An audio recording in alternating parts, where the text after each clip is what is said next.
My mom sold my house while I was on vacation to pay off my sister's $218,000 debts. When I came back, my name is Addison Clark. I'm 31 years old. When I came back, the driveway was empty. The cab turned onto my street, and I felt that little knot in my stomach unwind. That's the best feeling, isn't it? The one just before you get home. 3 weeks in Miami was nice, but it was too long, too hot. I just wanted my own bed, my own coffee machine, and the quiet of my own home. I paid the driver and stepped out onto the curb. I stopped. The driveway was empty. My little blue sedan wasn't there. I always left it parked right by the porch.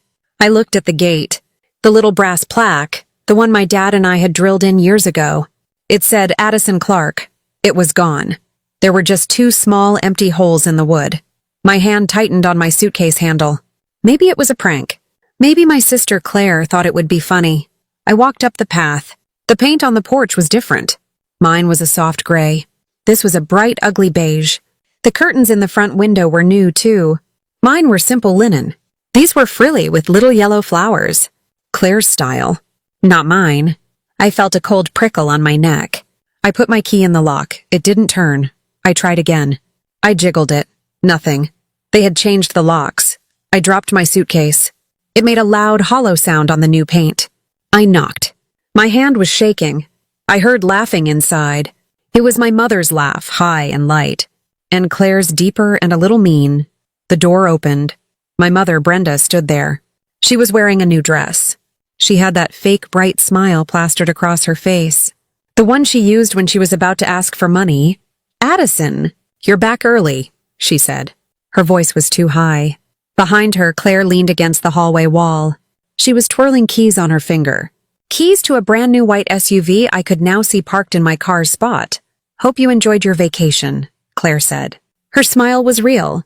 It was a grin, smug. We made some changes. I looked past them, into my house. Or what was my house? My couch was gone. My grandmother's armchair, gone. The painting I'd bought in college, gone. The walls were bare. The whole house smelled wrong. Mine smelled like lavender and old books. This smelled like new carpet and bleach. "What's going on?" I asked. My voice was quiet. I didn't recognize it. "Where is my stuff? Where is my car?" Mom crossed her arms. Her smile faded into that look. "The one that said you're being difficult, Addison. We had to sell the car, honey. It was old," Mom said. "And the house?" I whispered. Claire finally pushed off the wall and stepped onto the porch. She jingled the car keys. "We sold the house. We needed the money. Before I tell you how everything flipped, like and subscribe, drop a comment. Where are you watching from?" I just stared at them. The world felt like it was tilting. What? "We had to clear your sister's debt," Mom said, her voice sharp. "That $214,000 she owed. It was ruining her life. We had to do something." "You weren't here," Claire added, like that explained everything. "We thought you'd understand. Family helps family, right? That's what you always say." "You sold my house." "Don't be so dramatic, Addison," Mom snapped. "It's just a house. You can get another one. Your sister was in trouble." They looked at each other, and then they laughed. It wasn't a big laugh. It was a little chuckle. A shared phew, glad that's over laugh. A laugh that said I was silly for even questioning it. They had solved their problem. I was the problem. I felt something in my chest go cold. Not break, just freeze. I looked at my mother's happy face. I looked at my sister's expensive new shoes. I looked at the keys to her new car, probably bought with my money, my house money. And I did something they didn't expect. I didn't cry. I didn't scream. I just smiled. It was a small, calm, dangerous smile. Their laughter stopped. My quiet was always scarier to them than my anger. "Good," I said. My voice was soft, steady. Mom's head tilted. "Good? What do you mean, good?" "I'm glad it's done," I said, looking at the ugly beige paint. "It simplifies things. Then I suppose you've already met the buyer." Their faces changed. The smugness disappeared. Confusion took its place. "Of course we met him," Claire said, frowning. "A very nice man. From some big company?" "I know," I said. I picked up my suitcase. "I'm glad you liked him." "I'll have to thank him for being so professional." My mother's face went pale. "What does that mean, Addison?" I turned and started walking back down the path. "It means I said, not looking back. That I hope you got a very, very good price for it. I didn't let them see the ice in my stomach. I didn't let them see the fire in my head. They thought they had taken everything from me. They thought I was the victim. They had no idea what I'd been doing for the last 2 months. They had no idea that I knew. They thought they had sold my house. They were wrong. It all started 6 months earlier. It was our last normal family dinner. Normal for us, anyway, which means Claire was crying. We were at Rossetti's, her favorite Italian restaurant. The kind of place with white tablecloths and tiny, expensive portions. The kind of place I hated. I'd offered to cook at my place. "Oh, Addison, don't be so cheap," Claire had said. "I need a night out." Now I knew why. She needed a public place. She knew I wouldn't make a scene. She was picking at her $40 lobster ravioli. Tears were rolling down her cheeks. Big, perfect movie star tears. It's just, everything is falling apart, she sniffled, dabbing her eyes with a cloth napkin. My mother, Brenda, immediately went into high alert. She put down her wine glass and rubbed Claire's shoulder. "What is it, sweetie? Tell me. We'll fix it." I just kept eating my spaghetti. I'd seen this show before. Many, many times. There was the college tuition she needed, even after my dad had left her a full scholarship fund. She'd spent it on a trip to Europe. I paid. There was the dream car that got repossessed. I paid. There was the bad investment with her sketchy boyfriend. I paid. I was the family bank. I was the responsible one. The boring one. The one who went to college on scholarships, got a good job in finance and saved every penny. The one who bought a house. Claire was the creative one, the free spirit, the one who had bad luck. Mom looked at me. Her eyes were already hardening. She knew I was the roadblock. "Claire?" "What is it?" Mom pressed. "It's the boutique," Claire whispered. "Ah, yes. The boutique. A designer handbag store she'd opened with Mom's help. Mom had co-signed the lease. I knew this because I had to bail them out of the first month's rent. It's just... It failed," Claire sobbed. "Just a little bad luck." "The market is terrible. How bad is it?" Mom asked. Claire mumbled something. "What was that, honey?" "Speak up." Claire took a shaky breath. "It's $214,000. Mom gasped. It was a good performance. I'll give her that. She looked genuinely shocked. "Oh my God," Mom whispered. She looked straight at me. The request was already in her eyes. "Addison, we have to help her." I put my fork down. My food suddenly tasted like ash. "No," I said. Claire's crying hitched. Mom's face darkened. "What do you mean, no?" Mom hissed, keeping her voice low. "This is your sister. She's $214,000 in debt because she bought inventory she couldn't afford." I warned her. "I told you both this would happen." "You're always so negative, Addison," Claire cried, her voice rising. "You're just jealous. Because I took a risk. I followed my dream." "Your dream," I said, my voice cold, "was to buy yourself Gucci bags with a business loan and call it inventory. I saw the books, Claire. You've been paying your rent with it." "That's not true." "Stop it, both of you," Mom ordered. She looked at me. "Addison, she will go to jail. They will take my house. The one your father left me." My dad hadn't left her a house. He left her a mountain of debt. I'd paid that off, too. I'd bought her the condo she lived in. But that was a story for another day. "I am not paying it," I said. "We'll pay you back," Claire insisted. "I swear, just as soon as I get back on my feet." I'd heard that one before. I was still waiting for the $30,000 from the car incident 5 years ago. I have paid her debts, Mom. Over and over. I'm done. "This is the last time I'm even having this conversation," Mom scowled. It was an ugly look. It twisted her face. "You're so cold, Addison," she spat. "Money isn't everything. It's just paper. This is family. Family takes care of family." I looked at them. My mother, who hadn't worked a day since she married my dad. My sister, who thought a budget was a suggestion. They weren't family when I was working 80-hour weeks to get my promotion. They weren't family when I was sick with the flu, and I had to order my own soup. They weren't family when I graduated, and they missed the ceremony because Claire had a really bad breakup. They were family when the bill came. "You're right," I said. I pulled my wallet out. I threw $500 bills on the table. Enough for the meal and then some. Claire's tears stopped. Instantly. She looked at the money. "What's this for?" Mom asked. "This is for dinner," I said, standing up. And it's the last time, I mean it. I am not your safety net anymore. I am done. I walked out of the restaurant. Addison, get back here, my mother yelled. You can't just abandon us. Claire shrieked. I got in my car. My hands were shaking so hard I could barely put the key in the ignition. I sat there for a long time. I felt sick. I felt guilty. And I felt free. I drove home.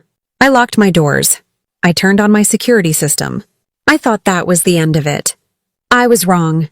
That was the beginning. That night was the night they decided I wasn't their daughter or their sister anymore. I was just a problem to be solved. An obstacle sitting in a house full of money. After that dinner, things got quiet. Too quiet. For 2 months, I heard nothing.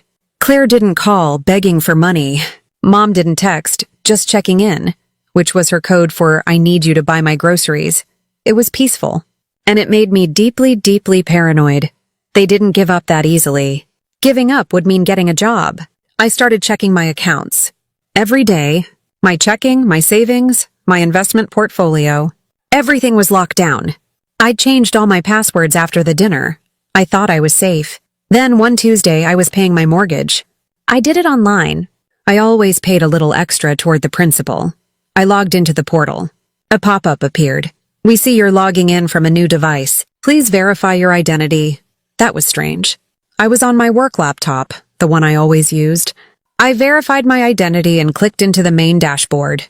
Everything looked fine. But I had a cold feeling. I clicked on Account Settings, then Security, and I saw it. Recent. Login activity, November 3rd, IP, my home IP address. November 1st, IP, my home IP address. October 28th, IP, an IP address I didn't recognize. My heart started to pound. I copied the strange IP address. I pasted it into a search engine. The IP address was registered in my mother's town. I felt dizzy. How? How did she get my password? I'd made it a jumble of 16 letters, numbers, and symbols. I dug deeper. I clicked on the Account Documents tab. There was a file there I didn't recognize. Transfer request.pdf. My blood turned to ice. I clicked it. Request to transfer title for property at 124 Maple Drive. Pending review. I scrolled down. And I saw the signature, my signature, or a very good copy of it, and underneath a cosigner. Brenda Clark, cosigner. My mother was not a cosigner. I had bought this house alone, on purpose, to get away from her. I had put down 50%. I had perfect credit. I didn't need a cosigner. How did she get her name on my mortgage? I was about to call the bank, my hands shaking, when my phone rang. It was my lawyer, Mr. Henderson. He's an older man, very sharp. He handled my dad's estate. He knows my family, Addison, he said. He didn't say hello. I'm calling about your property. I just received a very strange call from a title company. They're trying to rush a sale. I couldn't breathe. They can't. It's my house. There was a long, tired sigh on the other end of the line. Addison, he said, his voice grim. Did you at any point approve a power of attorney for your property? Giving your mother rights to sell? No, I whispered. God, no. Why would I do that? Then someone forged it, he said simply. They filed it with the county. I'm sending you a scanned copy of what they sent the title company. It just hit my email. My computer pinged. An email from Henderson Law? I opened the PDF. There it was. A legal document. Durable power of attorney. Giving Brenda Clark full rights over all my assets, my property, my bank accounts. And at the bottom, my signature, it looked just like mine. Claire. It had to be Claire.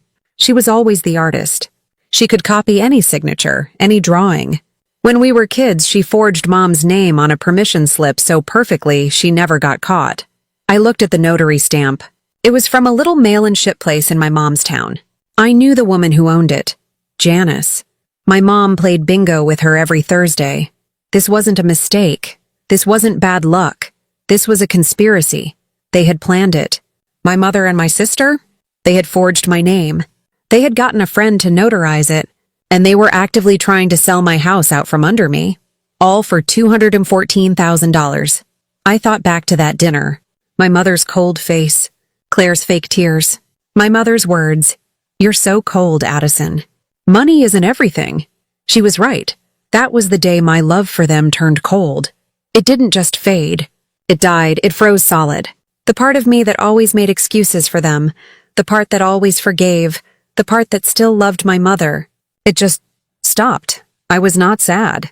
I was not hurt. I was just done. Addison? Are you there? Mr. Henderson asked. I took a deep breath. The shaking stopped. My vision became clear. I'm here, I said. My voice was different. Hard. It's a fake. Okay, we can fight this, he said, his voice all business. I'll file an injunction right now. We'll stop the sale. We'll file a police report. We'll have them. No, I said. Charged with, what did you say? I said no, I repeated. Don't file anything. Don't call them. Don't let them know we're on to them. There was a pause. Addison, what are you thinking? I looked at the forged signature. At the name Brenda Clark. I'm thinking, I said, that they've been feeding on me my entire life. They feed on drama. They feed on reaction. If I confront them, they'll just cry and gaslight me and say it was all a misunderstanding. I'm not doing that. I'm not playing their game anymore. So what's the new game? He asked. We let them, I said. We let them think they're winning. We let them sell the house. Mr. Henderson was silent for a full 10 seconds. Then I heard him chuckle. It was a low, dry sound. Addison Clark, you are your father's daughter after all. Tell me the plan. And I did. I didn't confront them. People like my mother and sister, they feed on reaction. Yelling just makes them feel powerful. Crying just makes them feel justified. If I showed up at their door waving the forged document, it would have been a performance. Mom would have clutched her chest. How could you accuse me? I was just trying to help. The bank must have made a mistake. Claire would have had a full-blown panic attack. You're trying to send me to jail. You hate me. You've always hated me. They would have twisted it. They would have made me the villain. I've seen them do it 100 times. So I got to work. Silence was my new weapon. I met Mr. Henderson at his office the next day. We sat in his big leather chairs, the ones that smelled like old paper and justice. They're stupid, I said. But they're not that stupid. They're rushing the sale. They know they have a limited time before I get a notification. They're sloppy, he corrected. They're working off a forged POA, but the real title is still in your name. For now, we need to move fast, faster than them. So what do? We do 2 things, he said. He leaned forward. He was a shark. He loved this. First, we protect the asset. Second, we build the trap.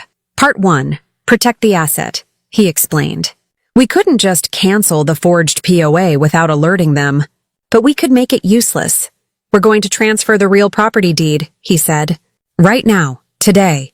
We'll move it into a holding company, an LLC, registered in Delaware. Something anonymous, clean, and completely separate from your name. For the next 48 hours, we worked. We created AC Holdings, LLC, Addison Clark. Hidden in plain sight, we drafted the paperwork. I signed the real legal deed, transferring my house from Addison Clark individual to AC Holdings, LLC owner. Mr. Henderson filed it with the county registrar. It was legal. It was binding. It was done. Legally, I didn't own my house anymore. My company did. And I was the only person who owned the company. Okay, I said, signing the last page. The real house is safe. What about the fake one? That's the trap, he said. The title company, the bank, your mother. They are all working off an old public-facing record. It will take the county weeks, maybe a month, to update their online database with the new LLC transfer. So until then, the decoy title still looks valid. The forged power of attorney still looks like it's attached to the right property. When your mother goes to sell the house, she won't be selling your house. A cold smile touched my lips. She'll be selling an empty title. A piece of paper. Exactly, he said. She'll be committing fraud. Wire fraud, forgery, and theft. All based on an asset she has no legal claim to. The plan was set. But I needed one more piece. They need me gone, I said. They're waiting for me to be out of the way. They're getting nervous. I went home. I waited. 2 days later, Claire called. Her voice was sweet. Too sweet, Addie. I haven't heard from you. Are you mad at me? I'm just busy, Claire, I said. You sound stressed. You know, you really should take a vacation. You work so hard. My heart skipped a beat. Here it was. A vacation? I said, pretending to be tired. I don't know. I can't really afford to. Oh, don't be silly. You have all that money saved. Go somewhere warm. Like Miami. You always loved Miami. I looked at my wall. At the picture of my dad. You know what, Claire? I said, injecting a little hope into my voice. That's actually a great idea. I think I will. I'm going to book a flight. I could hear her smile through the phone. Oh, Addie, that's wonderful. You deserve it. How long will you go for? I don't know. 3 weeks, maybe? Perfect, she said, too fast. 3 weeks is perfect. Have so much fun. She hung up. I called Mr. Henderson. They bit, I said. Good, he replied. Now we need a buyer. I've got one, I said. A friend from business school. She runs a corporate restructuring firm in Chicago. She owes me a favor. She knows how to be aggressive, and she knows how to keep a secret. Perfect, he said. Have her set up a local shell corporation. Have her approach your mother as an anonymous cash buyer looking to invest in the neighborhood. They'll be so excited by the cash. They won't look twice. I made the call. My friend Sarah laughed when I told her the story. Addie, she said, I'll do you one better. I won't just act as the buyer. I'll be the buyer. My firm will acquire the fraudulent title. We'll document every forged signature. We'll record every phone call. We'll hand you a criminal case on a silver platter. The trap was set. All I had to do was pack my bags. I told them I was flying to Miami for 3 weeks. The night before I left, I had them over for pizza. I had to play the part. Now don't burn the place down, I joked, handing my mom a spare key. A key that, as of an hour ago, only opened the garden shed. I'd already changed the real locks. My sister Claire laughed too hard. Don't worry about us, Addie. We'll take care of everything. You just go relax. Her eyes were darting around the living room. She was already measuring for new furniture. My mother hugged me at the door. Be safe, sweetie. Call us when you land. It was the most affection she'd shown me in years. It almost made me sick. The next morning I posted a picture on Instagram. Me at the airport with my suitcase and a pair of sunglasses. Miami bound. Off the grid for 3 weeks. Vacation, Claire commented almost immediately. Have so much fun. You deserve it. I got in the cab. I went to the airport. I even went through security. Then, I walked right out the arrivals exit and got into a different car. I didn't go to Miami. I went to a small furnished apartment 5 miles from my house. An anonymous short-term rental Mr. Henderson had booked under his firm's name. We called it the War Room. It had a desk, a bed, and a high-speed internet connection. It was all I needed. I was away, but I was watching every single thing. I had my old security cameras, the ones they thought were just for show. They were motion-activated and streamed to my laptop. I had the digital tracker, the one I'd installed on my home computer months ago. When I paid Claire's first boutique debt, I'd had her log into my bank portal from my desktop. While she was doing it, I installed a keylogger and a remote access program. It had felt dirty at the time. I'd told myself it was just for protection. Now it was my best weapon. I watched them. Day 1, 3 hours after my flight. My cameras pinged. My mother's car pulled into the driveway. They didn't even wait. They used the useless key on the front door. I watched them jiggle it, get frustrated, and then I watched Claire pull a crowbar from her trunk. They broke into my house. Their own house, they thought. The irony was bitter. Day 2, the buyer arrived. My friend Sarah, playing the part of Ms. Evans. She was sharp, professional, and looked like she ate people like my mother for breakfast. I was on a muted conference call with Sarah, listening to the whole thing. Sarah, as Ms. Evans. My firm is prepared to offer $220,000 in cash. We can close in 5 business days. Mom's voice. Oh, well, we were hoping for more. The house is worth at least $500,000. Sarah. My offer is $220,000. That's what it's worth to me. I'm buying 10 properties on this street. Take it or leave it. I have another meeting in 10 minutes. I knew they'd take it. My house was worth $500,000, but they weren't trying to get rich. They were just trying to get $14,000. The extra $6,000 was just for fun. Mom's voice, flustered. We'll take it. Yes, we'll take it. Day 4. I tracked their emails. I watched them use my computer. From Brenda Clark to JaniceNotariaGmail.com. Subject, urgent. Janice, we need to get this done fast. The paperwork is all here. She's gone for 3 weeks, so we have time, but the buyer is in a rush. Can you stamp this POA? I'll bring you that casserole you like. Day 7, the closing. Sarah, Ms. Evans, met them at the title office. Sarah's firm bought the house. The $220,000 was wired from my LLC, AC Holdings, into an escrow account. Then, the escrow agent, who was also working with Mr. Henderson, wired the $220,000 directly into my mother's personal checking account. The trap snapped shut. It was done. They had accepted $220,000 of my own money in exchange for a fraudulent title to a house I already owned. It was perfect. Forgery. Conspiracy to commit fraud. Wire fraud day 8. My security camera pinged.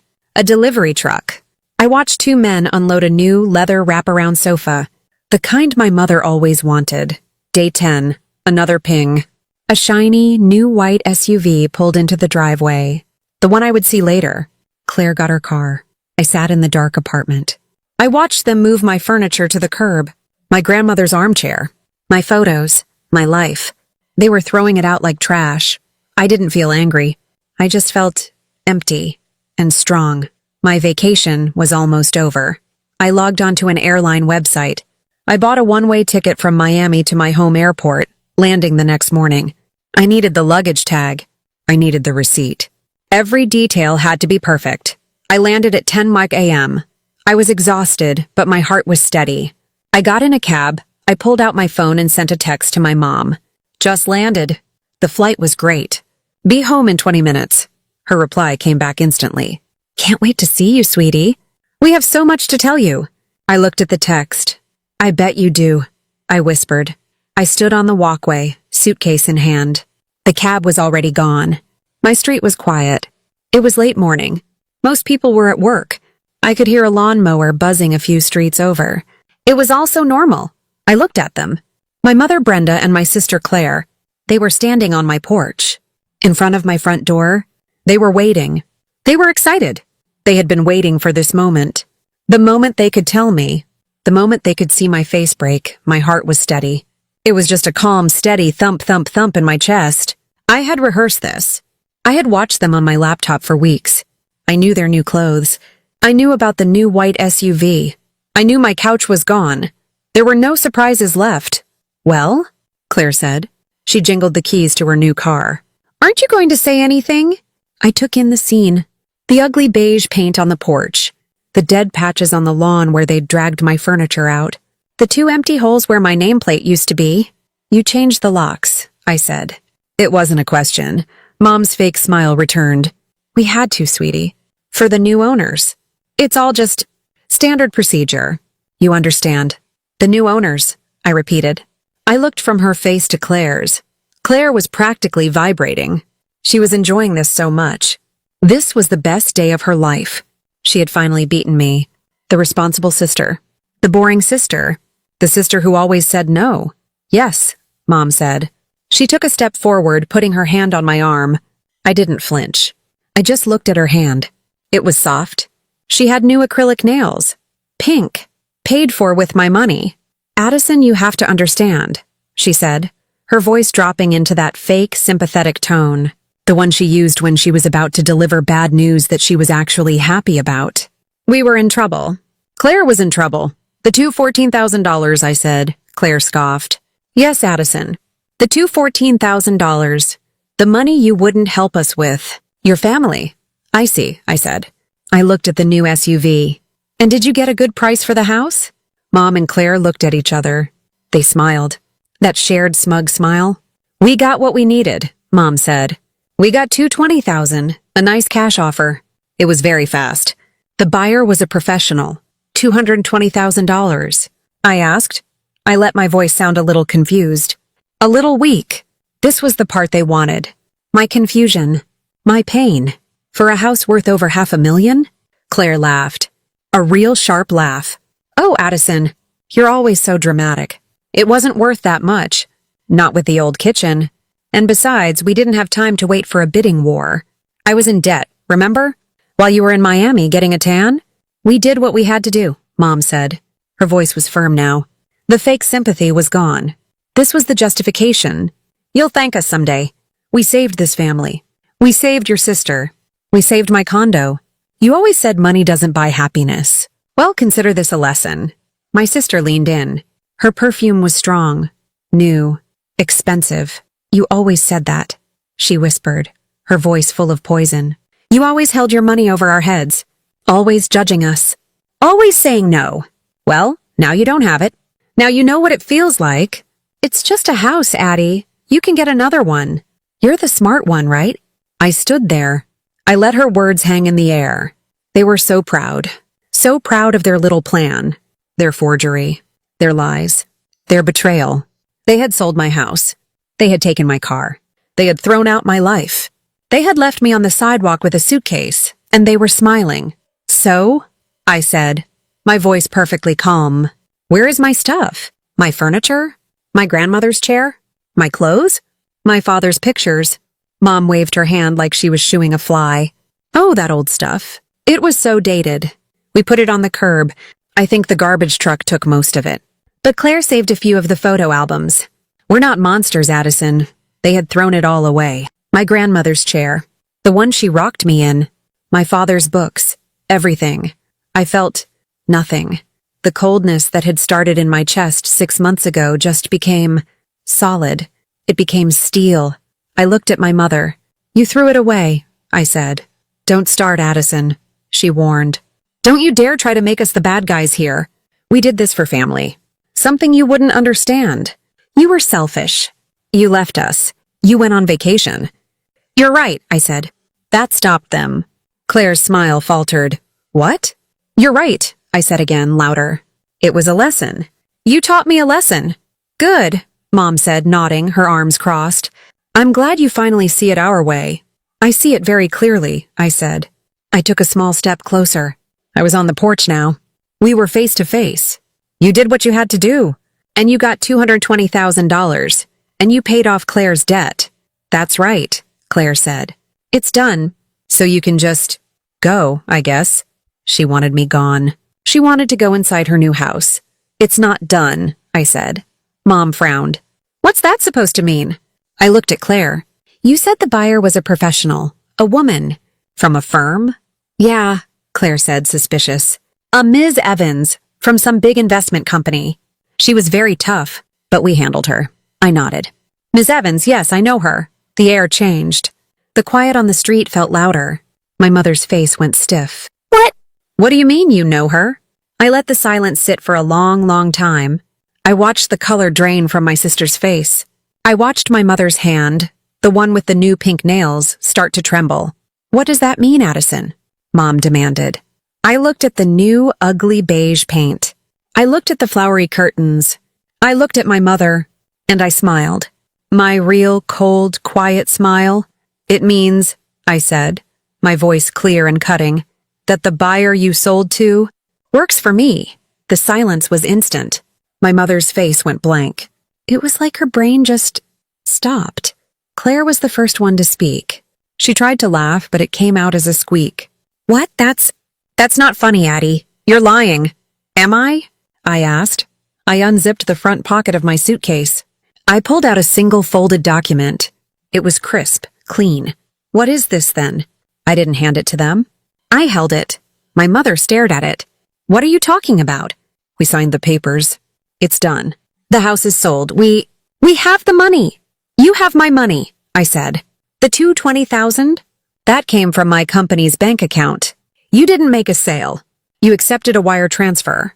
Claire grabbed the paper from my hand. Her hands were shaking. She unfolded it. She read it. Her eyes scanned the page, getting wider and wider. What is this? AC Holdings, LLC? What is this? She stammered. That, I said, is the legal deed to this house. The real one? My mother snatched it from Claire. She held it close to her face. This says transferred to AC Holdings, LLC. It's dated 2 months ago, right after our dinner. That's right, I said. The day after you told me I was cold and selfish.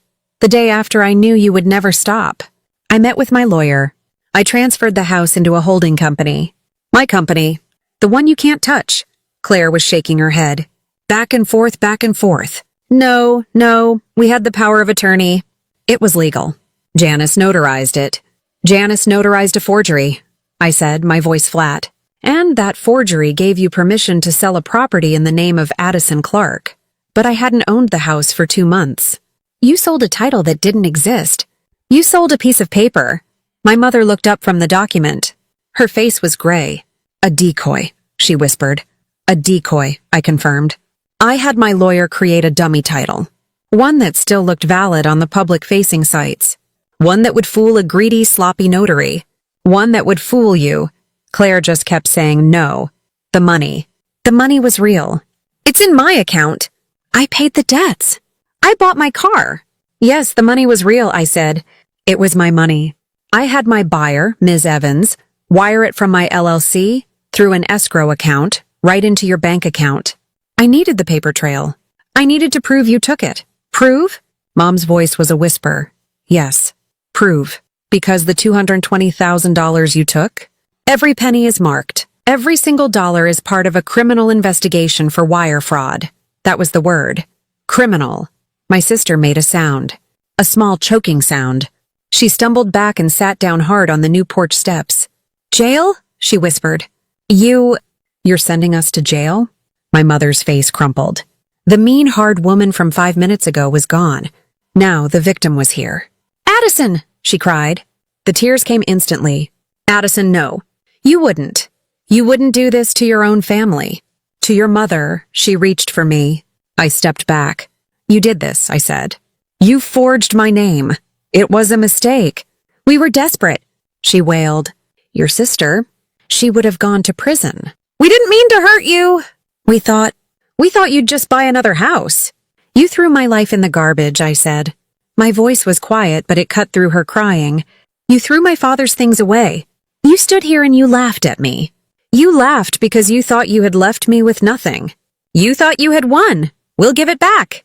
Claire suddenly shrieked from the steps. She stood up, frantic. We'll give the money back. All of it. Well, most of it. The car. I can return the car. Right, Mom? We can fix this. My mother nodded, grabbing onto the idea. Yes, we'll fix it. We'll give it all back. Just call them off, Addison. Call off the investigation. Please, I'm your mother. You can't do this. They were pathetic. All the smugness, all the pride. It was just a thin, brittle shell. And inside was this. Greed, panic, fear. They weren't sorry for what they did. They were sorry they got caught. I looked at my mother's tear-stained face. I looked at my sister, who was trying to calculate how much money she had already spent. You're right, I said. You're my family. My mother let out a sob of relief. Oh, Addie, thank God, I knew you'd understand. But you were wrong about one thing, I said. Her face froze. You said family doesn't forge signatures and sell your home while you're gone. I turned and picked up my suitcase. I agree. I started walking away. Addison, wait. My mother screamed. Where are you going? What are you doing? Addison! I'm not doing anything, I called back. I'm just going home. This isn't your home anymore, Claire yelled. You said it yourself. It belongs to your company. I just kept walking. You can't just leave us. Mom shrieked. Addison, we are your family. I stopped at the end of the walkway. I looked back at them. 2 small, desperate, ugly people standing on a porch they didn't own, in front of a house that was never for sale. No, I said. You're just 2 criminals who got caught. The investigation is already filed. The money is already tracked. It's over. I turned the corner, leaving them standing there. Their screams followed me down the street, but they sounded very, very far away. I walked. I didn't run. I just walked. My suitcase wheels made a click-clack on the sidewalk. It was the only sound I focused on. Their voices were still echoing. Addison, come back! You'll regret this. You're killing your mother, Addison! I turned the corner. Silence. My street was empty again. I sat on a bench at the little neighborhood park. I was 2 blocks away. I just sat. I didn't feel relief. I didn't feel joy. I didn't feel victorious. I just felt still. The steel bar in my chest was finally cool. My phone buzzed. It was my mother. I let it ring. It buzzed again, a text. Addison, I am begging you. This is a mistake. Call off the police. We can talk about this. I looked at the text. I remembered her face when she said, we did what we had to do. You'll thank us someday. I remembered Claire's laugh. My phone buzzed again. A text from Claire. You bitch, you set us up. You always hated me. You were always jealous. Dad loved me more. I almost smiled at that one. Dad. Dad was the one who warned me. Be careful, Addie, he'd told me a month before he died. Your heart is good, but they're like wolves. They only know how to be hungry. I thought he was being dramatic. He wasn't. I texted Mr. Henderson. It's done. They know. His reply was instant. Good. The team is 5 minutes out. Are you clear? I'm clear, I texted back. I had one more thing to do. I opened my email. I pulled up an audio file. I'd been saving it. It was the final piece. The one piece of evidence that wasn't about money. It wasn't about wire fraud or forgeries. It was about intent. When they had broken into my house, they had used my desktop computer. I had watched them do it. They were looking for bank statements, for my passwords, for anything else they could steal. They thought the computer was just a computer. But the remote access program I'd installed wasn't just a keylogger. Anytime the computer was woken up, it started recording. Video from the webcam. Audio from the microphone. I had 40 hours of footage of them trying on my clothes, of them calling my bank, pretending to be me, of them ordering the new couch.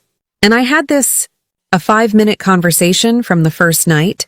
I attached the audio file to my text thread with my mother and sister. I didn't write a word. I just hit send. I knew they were together. I knew they were panicking. I knew they would play it. I pressed play on my own phone, listening to it one last time. The sound was clear. They were in my office. They were drinking my wine. My sister's voice. This is amazing. It's working. She's really gone. Mom's voice. Of course she's gone. She's so predictable. A little me time. She's probably sitting on a beach right now feeling guilty. Claire. Good. She deserves to feel guilty. She deserves to lose it. Especially after what she said at dinner. I'm done. Who does she think she is? Mom. She's no one. She's just a paycheck, sweetie. She always has been. Even your father said it. Addison will take care of us. And she will. She just doesn't get a choice this time. Claire. What about when she comes back? She's going to flip out, Mom. Let her. Let her scream. Let her cry. What's she going to do? Call the police? And say what? My mother sold my house to save my sister? They'll laugh at her. We'll tell them she was unstable. We'll tell them we were worried about her. It's 2 against 1. We'll be fine. Now, help me find the title for her car. I pressed stop. My phone was silent. No more texts from them. That, I knew, was the final blow. The money was one thing. The fraud was one thing. But the words, she's just a paycheck, sweetie. She always has been. There was no coming back from that. There was no, we didn't mean it. It was the truth. Their truth. I stood up from the bench. I heard sirens in the distance, not loud. Just a quiet, official sound. I looked back in the direction of my house. I could see 2 black cars, no lights, turn onto my street. They were unmarked. Investigators. They pulled into the empty driveway. The one where my car used to be. They were quiet, professional, just as Ms. Evans had been. I saw 2 men get out, both in dark suits. They walked up to the beige porch. My mother and sister were standing there, frozen. I watched from a block away as one of the men showed them a badge. I watched my mother's face crumple. I watched my sister start to scream. A real scream this time. A scream of pure animal terror. I didn't watch as they were questioned. I didn't watch as they were put into the cars. I didn't have to. I turned around. I pulled the handle of my suitcase up. I walked past the park, up the road, to the gate next door to my old house. It was a new gate. White picket. It had a small brass nameplate. It said, Clark. I pushed it open. The lawn was perfect. The paint was a soft gray. The curtains were simple linen. It was the same design as my old house. A mirror image. Same mailbox. Same porch swing. Same everything. Except this house was mine, the one I'd been building for 2 months. The one I'd been living in while they thought I was in Miami. The war room apartment 5 miles away had been a decoy too. I had been right here, 10 feet away, watching them from my new bedroom window. I'd used my inheritance from my father's mother, the money they never knew I had, to buy it. I'd used AC Holdings, LLC. I had quietly moved all my real belongings. My grandmother's chair. My father's books. My real photos. They were all here. Safe. The stuff my mother had thrown on the curb? That was all IKEA. Things I'd bought just for them to destroy. I stepped inside. I closed the solid wood door. I heard the deadbolt click into place. Home. I leaned my back against the door and let out a breath I felt like I'd been holding for 6 months. The house was quiet. It smelled like lavender and old books. I looked around. There, in the entryway, was the small table my dad had built. There, in the living room, was my grandmother's armchair, sitting by the fireplace. My old worn-out couch. My favorite painting. My life. I had moved everything in the middle of the night. In the 2 days before my flight, I'd hired a private, bonded moving crew. They were in and out in 4 hours. While my mother and sister were sleeping, I was moving. While they were plotting, I was packing. I walked into the kitchen. I made myself a coffee. My old sputtering machine. It felt good. I took my coffee and walked upstairs. My bedroom. My real bed. My old quilt. I sat in the chair by the window. This was the window I had watched them from. I could see my old house perfectly. The black cars were still there. The investigators were going inside. They were taking pictures of the new couch, of the new SUV, evidence. My old house looked sad. The beige paint was cheap. The flowery curtains were ugly. It looked like them. I felt a buzz in my pocket. It was Mr. Henderson. I answered. "It's done," he said. "I see them," I said. "They're being taken in for questioning. We filed for an immediate freeze on their assets. The bank accounts, the condo, the car. It's all frozen pending the fraud investigation. So she can't sell the car," I said. "She can't even buy gas for it," he replied. "They took the $220,000. They have to account for it. And they can't. The money is marked. The audio file you sent was definitive. That's not a mistake. That's premeditated conspiracy." "Good," I said. "Addison," he said, his voice a little softer. "Are you all right?" I looked at my grandmother's chair across the room. "I am," I said. "I really am." "Thank you, Mr. Henderson. You're your father's daughter," he said again. He would be, well, he'd be raising hell. But he'd be proud. "Call me if you need anything." He hung up. I sat there for a long time. I watched the sun start to go down. The investigators were efficient. They were in and out in an hour. They took the new white SUV. It was towed. Evidence. Then a different car came. A locksmith. He was changing the locks on my old house, the one my company owned, locking my mother and sister out. Not that it mattered. They weren't coming back. The street was empty again. Just 2 houses, side by side. One was a crime scene, a hollowed-out shell filled with cheap furniture and bad memories. The other was my home. I thought about what they said. "She's just a paycheck." "You're so cold, Addison. Family takes care of family." I had taken care of them. My whole life. I paid for Claire's college. I paid for my mother's condo. I paid off their debts over and over. I had given them everything. And they hadn't just stolen my house. They had tried to steal my life, my past, my father's memory. They had thrown it on the curb. They had laughed. I didn't feel angry anymore. I just felt free. They thought they were taking from me, but they were just showing me who they were. I had believed them. For 31 years, I had believed the performance, the unlucky sister, the worried mother. It was all a lie. My father was right. They were just hungry. I closed the curtains. I didn't want to look at that house anymore. It was just a building. It didn't matter. My home was here. Justice wasn't the black cars. It wasn't the jail cell they would sit in. Justice was this. The silence. The peace. The knowledge that I had been smart enough. I had been strong enough. I had saved myself. Justice didn't need my anger. It didn't need my tears. It just needed proof. It just needed me to finally stop forgiving them. It just needed me to lock my door. Inside my new home, everything was still. The walls were painted the same soft gray as my old house, but the air felt cleaner. It felt lighter. It was untouched by betrayal. I sat on my balcony, my real balcony. I watched the sun dip behind the trees. The street was dark. My old house was just a shadow next door, empty. I wondered what they were doing, what they were saying. I wondered if they were in a cell. I wondered if they finally understood. I didn't really care. My phone buzzed. I looked at it. It was on the table. A text message from my mother. It must have been from the police station. Maybe they let her make one call, one text. I looked at the screen. We didn't mean to hurt you. I love you. Please fix this. I looked at the words. I love you. They felt empty. Like the house next door. Like the holes in the gate where my name used to be. I thought about texting her back. I thought about sending her the audio file again. I thought about all the things I could say. You don't love me. You love my money. You're just a paycheck. Remember? You threw my father's things in the trash. You laughed. I picked up the phone. My thumb hovered over the block button, but I didn't press it. I didn't reply. Some things don't deserve answers. Some people don't deserve a response. My silence was the only answer they would ever get from me again. My silence was the one thing they couldn't twist. They couldn't use. They couldn't feed on.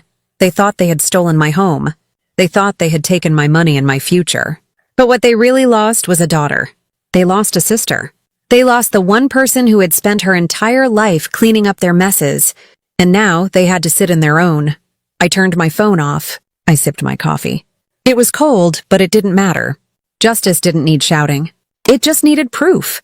And it needed me to finally choose myself.